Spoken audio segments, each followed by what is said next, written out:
நீங்கள் வந்து பணத்துக்கு முக்கியத்துவம் கொடுப்பீங்களா அல்லது மன அமைதிக்கு முக்கியத்துவம் கொடுப்பீங்களா? அப்படி இருக்கும்போது இப்போ எனக்கு பணம் தான் முக்கியம், மன அமைதி தேவையில்ல அப்படின்னா, நீங்கள் வந்து நிறைய பேர்கிட்ட கடன் கொடுக்கறதுல நீங்கள் நிறைய பேர் வந்து நம்பி கடன் கொடுப்பாங்க. நிறைய பேர் கடன் கொடுப்பாங்க. இவங்க நம்பிக்கையானவங்கன்னு சொல்லிட்டு கடன் கொடுப்பாங்க. நம்பிக்கையானவங்களுக்கு அவங்க கடன் கொடுக்குறாங்க. ஆனால் வந்து அது திருப்பி வருமாங்கிறதுல நிறைய பிரச்சனை இருக்குல்ல. யாருக்கு நீங்கள் கடன் கொடுத்தீங்களோ அவருக்கு ஏதாவது ஆகிப்போச்சு, ஒரு விபத்தில் இறந்து போயிட்டார், இந்த மாதிரி நிறைய, அல்லது வந்து ஏதோ ஒரு சூழ்நிலை திருப்பி வரலைன்னா, அப்போ உங்கள் மனசில் திருப்பி வரலைன்னா மனசில் அமைதி இருக்காது. அப்போ மன அமைதியை வந்து நம்ம வந்து ஒரு உறுதியான அடிப்படையில் நம்ம பாதுகாக்கணும். மன அமைதியில் வந்து ஒரு உறுதித்தன்மை இருக்கணும். பிறரை நம்புவதன் மூலமாக நமது மன அமைதி பாதுகாக்கப்படுகிறது அப்படின்லாம் இல்லாமல், நமக்கு மன அமைதி தான் முக்கியம் அப்படின்னா தேவையில்லாமல் இந்த கடன் கொடுக்கறதெல்லாம் நிறுத்திடணும். இந்த கடன் கொடுக்குற அந்த வழக்கம் இருக்குல்ல, சிலர் வட்டிக்கு விட்டுலாம் கடன் விடுவாங்க. நம்பிக்கையானவங்களாக பார்த்து வட்டிக்கு விடுவாங்க. 1 லட்சம் 2 லட்சம்லாம் கொடுத்து மாதம் 2000 3000ன்னு வட்டி வாங்கிட்டு இருப்பாங்க. இந்த மாதிரியான அதிகப்படியான ஒரு துணிச்சல் இருக்குல்ல, இது வந்து மன அமைதிக்கு வந்து என்றைக்கு வேணாலும் ஆபத்து தான். என்றைக்கும் உங்களுக்கு ஒரு பயம் இருந்துக்கிட்டே இருக்கும். அந்த பயம் வந்து இருந்துக்கிட்டே தான் இருக்கும். அதனால் வந்து இப்படிப்பட்ட அந்த மன அமைதிக்கு நீங்கள் முக்கியத்துவம் கொடுத்தீங்கன்னா இந்த துணிச்சல் உங்களுக்கு தேவையில்லை.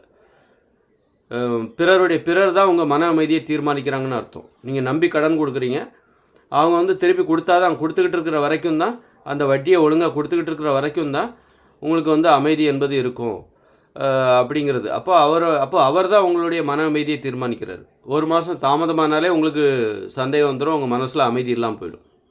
ஒரு மாதம் அவர் நம்பிக்கை வச்சு கடன் கொடுக்குறீங்க, ஒரு மாதம் 2 நாள் தாமதமாகிடுச்சினாலே உங்கள் மனசில் அமைதி இல்லாமல் போயிடும். இந்த மாதிரி உங்கள் மன அமைதியை மற்றவங்க தீர்மானிக்க விடாதீங்க.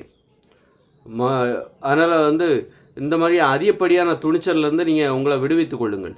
இந்த மாதிரி கடன் கொடுத்து வட்டி வசூலித்து அதன் மூலம் பணத்தை சம்பாதிப்பது, ஏற்கனவே ஏதாவது வேலை பார்த்துட்டு இருப்பீங்க, அந்த வேலை மூலமாகவே நமக்கு போதுமான வருமானம் போதும், கூடுதலாக இந்த மாதிரி வட்டிக்கு விடுறது, இதெல்லாம் வந்து ஒரு நம்பகத்தன்மை இல்லாத ஒரு வருமானம். ஒரு 2 நாள் 1 வாரம் லேட் ஆகிடுச்சி, கொடுக்குறவங்க வட்டி கொடுக்குறதுக்கு 1 வாரமோ 2 நாளோ லேட் ஆகிடுச்சு அப்படின்னா உங்களுக்கு மனசில் அமைதி உடனே டக்குன்னு அவர் மேலே சந்தேகம் வந்துடும். உங்கள்கிட்ட யார் கடன் வாங்குறாரோ அவர் மேலே உங்களுக்கு சந்தேகம் வந்துடும், உங்கள் மனசில் அமைதி இல்லாமல் போயிடும். அப்போ உங்கள் மன அமைதி என்பது ஒரு உறுதித்தன்மை இல்லாததாக இருக்கிறது. உங்கள் மன அமைதியை பிறர் தான் தீர்மானிக்கிறார்கள் என்பதை நாம் புரிந்து கொள்ள வேண்டும். அதனால் இந்த மாதிரியான துணிச்சல் மன அமைதியை விரும்புகிறவர்களுக்கு தேவையில்லை. மன அமைதி எல்லாருக்குமே தேவை. அதனால் இந்த மாதிரி கடன் கொடுத்து வட்டி வசூலித்து வருமானத்தை பெருக்குகிற அந்த வழிமுறையிலிருந்து நாம் நம்மை அதெல்லாம் தவிர்த்திடணும். அப்போ கடன் யார் கொடுப்பான்னா அது கவர்மெண்ட் தான் கொடுக்கணும், பேங்க் தான் கொடுக்கணும். கடன் கொடுக்குற வேலை இருக்குல்ல, அது பேங்க் பார்த்துக்கணும். நம்ம தனி மனிதருக்கு அது தேவையே இல்லை. அந்த மாதிரி வருமானத்தை பெருக்கிற அந்த முயற்சி வந்து மன அமைதிக்கு உத்தரவாதத்தை கொடுக்காது. மன அமைதி அவருக்கு எப்போதும் இருக்குன்னு சொல்ல முடியாது. எப்போவுமே பயந்துக்கிட்டு தான் இருப்பார். கொடுத்துக்கிட்டு இருக்கிற வரைக்கும் தான் உங்களுக்கு அமைதியாக இருக்கும்.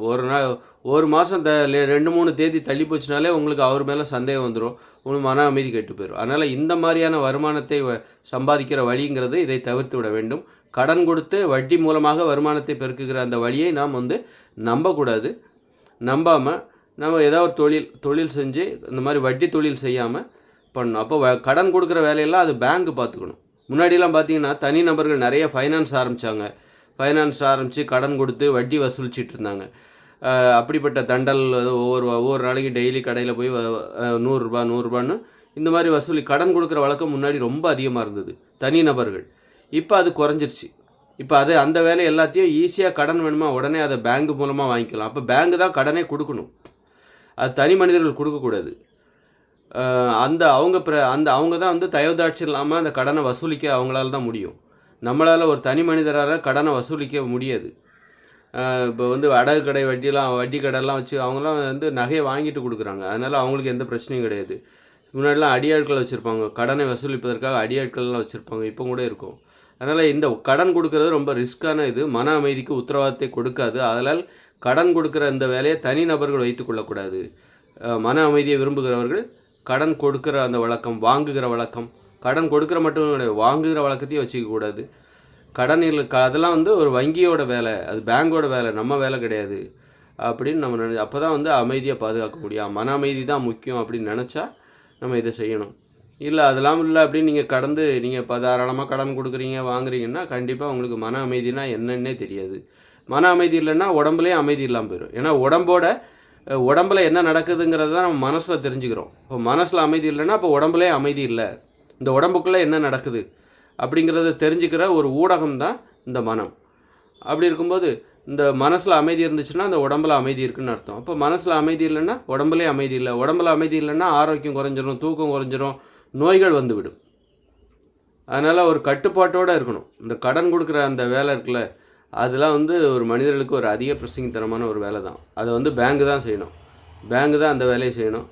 அதை தனி மனிதர்கள் செய்யக்கூடாது. அப்படி செஞ்சிங்கன்னா மன அமைதி இல்லாமல் போயிடும், உடம்புல அமைதி இல்லாமல் போயிடும், உடம்புல நோய் வந்துடும், ஆரோக்கியம் குறைஞ்சிரும், ஆயுள் காலம் குறைந்து விடும்.